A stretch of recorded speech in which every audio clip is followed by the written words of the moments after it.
ఇక వాళ్ళు నాకు తెలిసి అయితే ఈ ఎలక్షన్ చూసినాక ఇక్కడ రిజల్ట్ చూసినాక జెడ్పీటీసీ ఎంపీటీసీ పెడతారని నేనైతే అనుకుంటలేను.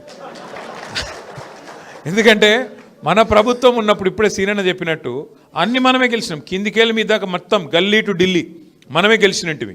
కానీ వీళ్ళ ప్రభుత్వం వచ్చినాక వీళ్ళకి నిజంగా ఎంత నిజాయితీ లేని మనుషులు అంటే, రేవంత్ రెడ్డి గారి ప్రెస్ మీట్ నేను కూడా చూసిన. మొదలు 5 నిమిషాలు ఏం చెప్పిండు, 66% వచ్చినాయి, ఇవన్నీ కూడా మా ముఖం చూసి వేసిండ్రు, మా పరిపాలనకు ప్రజలు ఇచ్చిన కితాబు అని మొదలు 5 నిమిషాలు చెప్పిండు. అటెన్క ఎవరో విలేకరు అడిగిండు ఒక 5 నిమిషాల తర్వాత, సార్ మరి చక్కగా రాలేదు కదా ఏం సంగతి అంటే, అవన్నీ మాయి కావే, అవన్నీ కింద ఊళ్ళలో లోకల్ పరిస్థితులు బట్టి ఉంటాయి, మాకేముంటుంది అని మొత్తం మాట ప్లేట్ ఫిరాయించేసిండు ఒకటే ప్రెస్ మీట్లా. ముందు 5 నిమిషాలు ఒక తీరుగా, ఆఖరికి ఒక తీరుగా.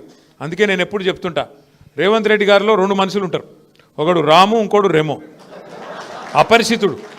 అప్పుడే గ్లోబల్ సమిట్ అని డ్రామా చేస్తాడు, పెద్ద 5 లక్షల కోట్లు వచ్చినాయి 6 లక్షల కోట్లు వచ్చినాయి అంటాడు. మళ్ళీ అప్పుడే మనది బిచ్చ బతుకు, మనకి ఆడ పైసలు ఉన్నాయి, ఢిల్లీకి పోతే చెప్పులు ఎత్తుకపోతారు అంటున్నారు అని ఇంకో దిక్కు అట్లా మాట్లాడుతాడు. ఎవలేందో నిజం అర్థం కాదు మనకు. కానీ ఒకటి మాత్రం వాస్తవం, ఇవాళ ఇందాక పెద్దలు చెప్పింది అక్షర సత్యం. ఇవాళ కాంగ్రెస్ ఎమ్మెల్యేలు చెప్తారు, మీరు నేను చెప్పుడు కాదు.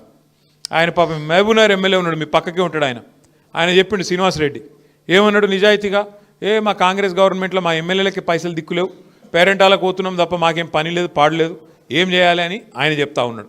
ఇంకొక ఎమ్మెల్యే చెప్పి ఏం చేసిండు, ఆయన ఎల్లారెడ్డి నియోజకవర్గ ఎమ్మెల్యే, కాంగ్రెస్ ఎమ్మెల్యే, ఆయన ఇక రేవంత్ రెడ్డి పైసలు ఇస్తలేడని చెప్పి అభివృద్ధి కోసం సీదా ప్రపంచ బ్యాంకుకు ఉత్తరం రాసేసిండు.